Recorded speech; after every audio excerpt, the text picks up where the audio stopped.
Indo British advanced pain clinic నొప్పి మాయం surgery దూరం ఫర్ అపాయింట్మెంట్స్ 9155515563. నమస్తే అండి. నమస్తే మేడం. సార్, జనరల్గా మనం చూస్తూ ఉంటాం న్యూస్ పేపర్లో కానివ్వండి, ఒక్కసారిగా హాట్ టాపిక్ అయిపోతుంది. అంటే ఒక స్టూడెంట్కి 50 lakhs ప్యాకేజ్తో జాబ్ వచ్చిందని చెప్పి కానివ్వండి, ఇట్లా క్రోర్స్లో కూడా చెప్తూ ఉంటారు. అలా కాకుండా బయట స్టూడెంట్స్ ఎవరైతే ఉన్నారో వాళ్ళకి కూడా కొంచెం హై ప్యాకేజ్తో ఐటీలో సెటిల్ అవ్వాలి అనుకుంటే వాళ్ళు ఎలాంటి స్కిల్స్ డెవలప్ చేసుకుంటే మంచిది, అండ్ ఆ కెరియర్ పాత్ అనేది ఎలా ఉండాలి? ఓకే, ఫస్ట్ పాయింట్ ఏంటంటే కాలేజీలో క్యాంపస్ ప్లేస్మెంట్లో ఫర్ ఎగ్జాంపుల్ మీరు ఐఐటి కానీ ఎన్ఐటి కానీ చదువుతున్నప్పుడు అక్కడ వచ్చిన క్యాంపస్ ప్లేస్మెంట్లోనే ఇలా మనకు 20 lakhs 30 lakhs ప్యాకేజ్ అని చూస్తాం ఫ్రెషర్స్కి. ఒకసారి కాలేజ్ నుంచి బయటకు వచ్చిన తర్వాత ఇక్కడ మనకి 2 ways జాబ్ ఉంటాయి. ఫ్రెషర్గా ట్రై చేయటం ఉంటుంది, లేదంటే ఎక్స్పీరియన్స్ పెట్టి ట్రై చేయటం ఉంటుంది. ఫ్రెషర్గా ట్రై చేసే వాళ్ళకి హై ప్యాకేజెస్ అనేది రేరు. అంటే వాళ్ళ దగ్గర ఇంకా ఎక్స్ట్రా స్కిల్స్ ఏమైనా ఉంటే కానీ రావు. హై ప్యాకేజెస్ అంటే ఏంటంటే మినిమం 4 అంటే మ్యాక్సిమం 8 9 లేదా 12 ప్యాకేజ్ ఉంటుంది. డిపెండ్స్ అపాన్ ద స్కిల్ మీద డిపెండ్ అయి ఉంటుంది.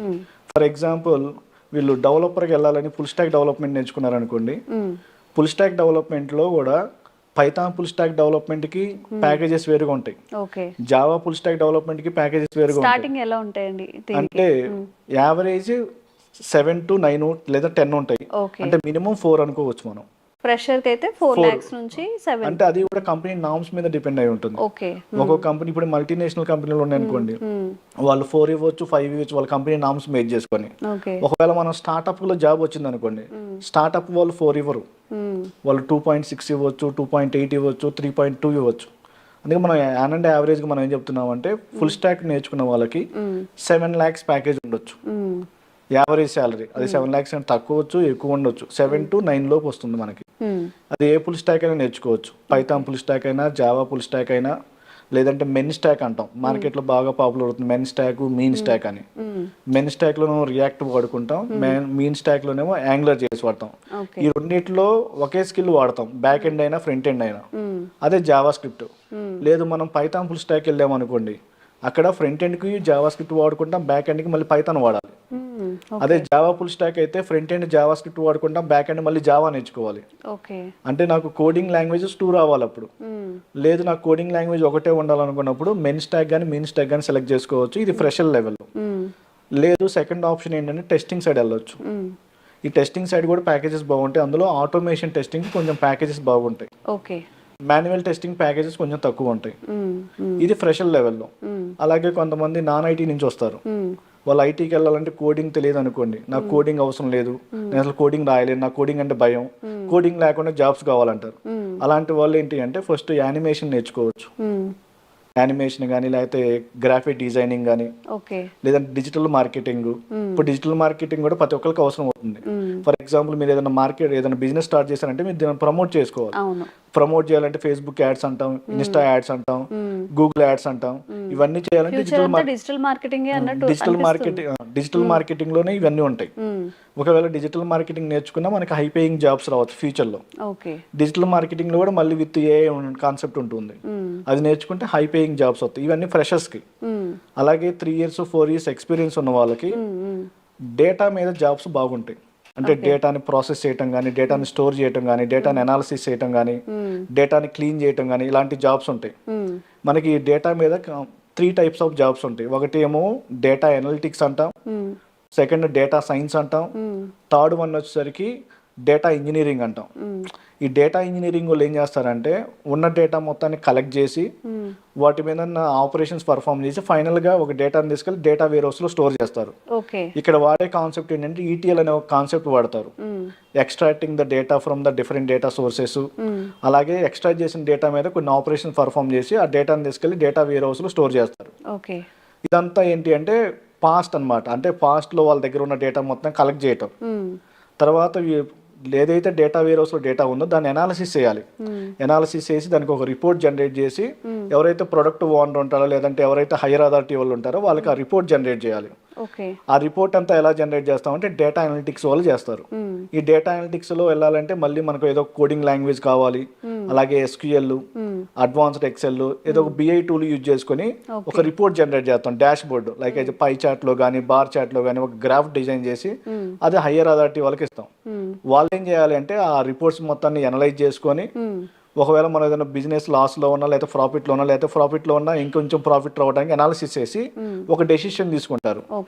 ఆ డెసిషన్ తీసుకొని ఫ్యూచర్ని ప్రిడిక్ట్ చేయాలి. అంటే ఫ్యూచర్లో మనం ఇంకొక ప్రోడక్ట్ రిలీజ్ చేస్తే మనకి మార్కెట్లో ఎలా ఉంటుంది అని దాని ఫ్యూచర్ని ప్రిడిక్ట్ చేయడం కోసం డేటా సైన్స్ అల్గారిథమ్స్ రాసుకుంటారు. ఆ డేటా సైన్స్లో మనకి మిషన్ లెర్నింగ్ అని డీప్ లెర్నింగ్ అని ఉంటాయి. ఇటు సైడ్ వెళ్ళే వాళ్ళకి ప్యాకేజెస్ బాగుంటాయి. అంటే డేటా సైన్స్కి వెళ్ళినా, డేటా అనలిటిక్స్కి వెళ్ళినా, అలాగే డేటా ఇంజనీరింగ్ వాళ్ళకి వెళ్ళినా ప్యాకేజెస్ బాగుంటాయి. మీరు అంటే స్టార్టింగ్ సాలరీస్ ఎలా ఉంటాయండి వీళ్ళకి? డేటా అనలిటిక్స్ అయినా, డేటా ఇంజనీరింగ్ అయినా, డేటా సైన్స్ అయినా మినిమం 8 lakhs ఉంటుంది. అంటే వీళ్ళు ఆల్రెడీ ఎక్స్పీరియన్స్ పెడతారు కాబట్టి మినిమం 8 lakhs ఉంటుంది. అదే ఫ్రెషర్ అయితే 4.55 అలా ఉంటుంది. అలాగే నెక్స్ట్ క్లౌడ్ కంప్యూటింగ్, అంటే వీళ్ళకి అసలు కోడింగ్ ఏం లేకుండా ఏదైనా జాబ్ చేయాలనుకున్నప్పుడు క్లౌడ్ కంప్యూటింగ్ అనేది మార్కెట్ డిమాండింగ్ ఉంది. ఈ క్లౌడ్ కంప్యూటింగ్ వెళ్ళాలన్నా మినిమం 3+ years ఆఫ్ ఎక్స్పీరియన్స్ పెడితేనే ట్రై చేసుకుంటేనే వస్తాయి. ఫ్రెషర్గా కాల్స్ రావా అంటే వస్తాయి. ఇప్పుడు ఫర్ ఎగ్జాంపుల్ 100 రిక్వైర్మెంట్ ఉందనుకోండి పొజిషన్స్, అందులో 5-6 ఫ్రెషర్స్కి ఇస్తారు, మిగతా అన్ని ఎక్స్పీరియన్స్ లెవెల్లో తీసుకుంటారు. ఈ క్లౌడ్ మార్కెట్ కూడా చాలా బాగుంది. క్లౌడ్లో కూడా హై ప్యాకేజెస్ ఉన్నాయి. ఒక్కొక్కసారి 12 lakhs, యావరేజ్ శాలరీ 12 lakhs ఉంటుంది. ఓకే. ఈ క్లౌడ్లో కూడా మనకి AWS అని ఉంటుంది, ఎజూర్ అని ఉంటుంది, అంటే గూగుల్ GCP అని ఉంటుంది. మనం నేర్చుకున్న టూల్ను బట్టి మళ్ళీ మీరు AWS నేర్చుకుంటే ఒక రకంగా ఉంటాయి ప్యాకేజెస్, ఎజూర్ నేర్చుకుంటే ఒక రకంగా ఉంటాయి ప్యాకేజెస్, అలాగే GCP నేర్చుకుంటే ఇంకొక రకంగా ప్యాకేజెస్ ఉంటాయి. అందులో ప్లస్ మన దగ్గర మళ్ళీ కోడింగ్ స్కిల్స్ కూడా ఉండాలి. అంటే స్క్రిప్ట్ రాయడానికి కొన్ని స్కిల్స్ కావాలి, ఆ స్కిల్స్ అన్నీ ఉండాలి. అలాగే క్లౌడ్లో కొన్ని నెట్వర్కింగ్ కాన్సెప్ట్స్ కూడా కావాలి. ఎవరైతే నెట్వర్కింగ్ బ్యాక్గ్రౌండ్ నుంచి వస్తారో వాళ్ళకి క్లౌడ్ కొంచెం సూటబుల్గా ఉంటుంది. అలాగే నెక్స్ట్ డెవాప్స్ అంటాం. ఇంతకుముందు డెవలపర్ చేసేవాళ్ళు, ఆపరేషన్స్ టీమ్ ఆపరేషన్ జాబ్స్ చేస్తారు. ఇప్పుడు మార్కెట్ అంతా చేంజ్ అయిపోయి ఒక్క పర్సనే రెండూ చేయాలి, దాన్ని డెవాప్స్ అంటాం. ఇక్కడ ఎజైల్ అని, స్క్రమ్ అని ఇవన్నీ ఉంటాయి. ఇవి నేర్చుకున్నా మనకి హై పేయింగ్ జాబ్స్ వస్తాయి. ఇక్కడ కూడా మినిమం 12 to 14 ఉంటుంది యావరేజ్ శాలరీ. కాకపోతే ఇక్కడ కూడా ఎక్స్పీరియన్స్ వాళ్ళకే ఎక్కువ కాల్స్ ఉంటాయి ఫ్రెషర్స్ కన్నా. తర్వాత సైబర్ సెక్యూరిటీ అంటున్నారు. ఈ సైబర్ సెక్యూరిటీకి కూడా ఫ్యూచర్ మార్కెట్ చాలా బాగుంటుంది. కాకపోతే ఇక్కడ కూడా హై పేయింగ్ జాబ్స్ ఉంటాయి. కాకపోతే ఫ్రెషర్స్కి కొంచెం తక్కువ ఉంటాయి. ఎక్స్పీరియన్స్ లెవెల్ వాళ్ళకి సైబర్ సెక్యూరిటీ కూడా బాగుంటుంది. ఫ్రెషర్స్కి నా బెస్ట్ సజెషన్ ఏంటి అంటే డెవలపర్గా వెళ్ళాలి. ఆ డెవలప్ అనేది వాళ్ళ ఇష్టం. కొంచెం కోడింగ్ తక్కువ ఉండాలంటే పైథాన్ ఫుల్ స్టాక్ నేర్చుకుంటారు. జాబ్లో మార్కెట్ బాగుండాలనుకున్నప్పుడు జావా ఫుల్ స్టాక్ నేర్చుకుంటారు. లేదు నేను ఒక 2 బ్యాక్ ఎండ్ లాంగ్వేజెస్ వద్దు, ఓన్లీ ఒక బ్యాక్ ఎండ్ లాంగ్వేజ్ వాడుకుంటాను ఫ్రంట్ ఎండ్లో బ్యాక్ ఎండ్లో అనుకున్నప్పుడు మెయిన్ స్టాక్ వెళ్ళొచ్చు. లేదు నాకు కోడింగ్ తక్కువ ఉండాలి అనుకున్నప్పుడు టెస్టింగ్ సైడ్ వెళ్తారు. లేదా అసలు నాకు కోడింగ్ అనేది వద్దు, నేనంతా నా అనలిటిక్ స్కిల్ మీద నేను జాబ్ తెచ్చుకోవాలనుకున్నప్పుడు డిజిటల్ మార్కెటింగ్, తర్వాత యానిమేషన్స్ ఇవి నేర్చుకుంటారు. ఓకే, చాలా ఇన్ఫర్మేషన్ అండి. అంటే గుడ్డిగా వచ్చేసామా, చేసేసామా, ఏదో హై ప్యాకేజెస్ తీసుకున్నామా ఇలా కాకుండా హై ప్యాకేజ్ అనే కాన్సెప్ట్ ఎందుకు వస్తుంది అంటే మన కరోనా టైంలో ఆల్రెడీ చూసాం. మన ఇంటి పక్కన వాళ్ళు ఎవరో 3 years 4 years ఖాళీగా ఉండి వాళ్ళకి జాబ్ వస్తుంది, 12 lakhs 14 lakhs ప్యాకేజెస్ వస్తాయి. దాన్ని బట్టి మన ఇంట్లో వాళ్ళు ఏంటంటే వాళ్ళు మొన్నటిదాకా ఖాళీగా ఉండడం, వాడికి జాబ్ వచ్చింది 12 lakhs ప్యాకేజీ, కష్టపడ్డాడు ఇప్పుడు ఇంటి దగ్గర వాళ్ళు ఏంటంటే ప్యాకేజ్ వస్తుందా రావట్లేదా, వాడికి లోపల ఎంత ప్రాసెస్ ఉందో అదేం చూడరు కదా. మన వాళ్ళు ఏంటంటే సరే మా వాళ్ళకి ఆ కోర్స్ నేర్చుకుని జాబ్ వచ్చిందండి, నేను కూడా ఇప్పుడు డెవాప్స్ చేయాలి, వాడు ప్రెషర్. కానీ వాడు వచ్చి నేను డెవాప్స్ నేర్చుకోవాలి, డెవాప్స్ మీద జాబ్ రావాలి, 3 months నాకు జాబ్ రావాలంటాడు. రాదురా బాబు అని చెప్పినా వాళ్ళు వినరు.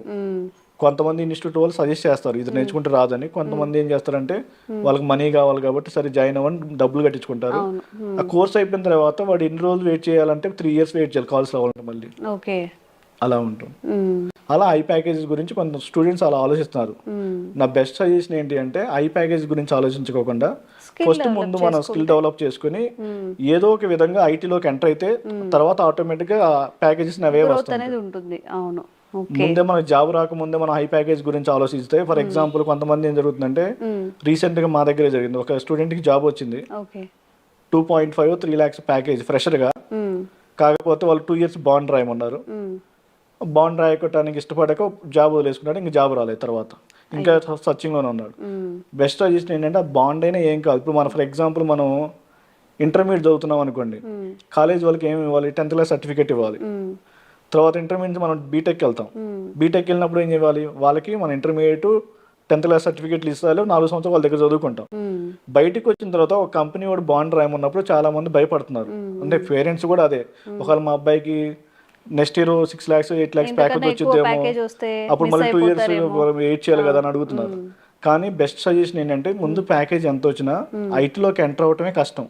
ఒకసారి ఐటీలోకి మనం ఎంటర్ అయిన తర్వాత స్కిల్ ఆటోమేటిక్గా అప్గ్రేడ్ చేసుకుని మనమే ఒక కంపెనీ నుంచి ఇంకో కంపెనీకి షిఫ్ట్ అవ్వచ్చు.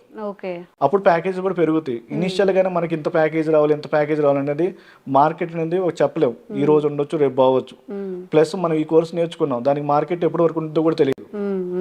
ఉన్నప్పుడు మనకి జాబ్ వచ్చినప్పుడు మనం ఆపర్చునిటీని యూజ్ చేసుకోవాలి. అవును, నిజంగా అండి, చాలా మంచి ఇన్ఫర్మేటివ్గా చెప్పారు. అంటే చాలామంది చేస్తున్న తప్పులు ఖచ్చితంగా మీరు ఏదంటే కంపారిజన్స్ ఉన్నాయో వాళ్ళకి ఎక్కువ వచ్చింది కాబట్టి మనకు కూడా ఎక్కువ రావాలని ఎక్స్పెక్ట్ చేయడం కూడా తప్పని.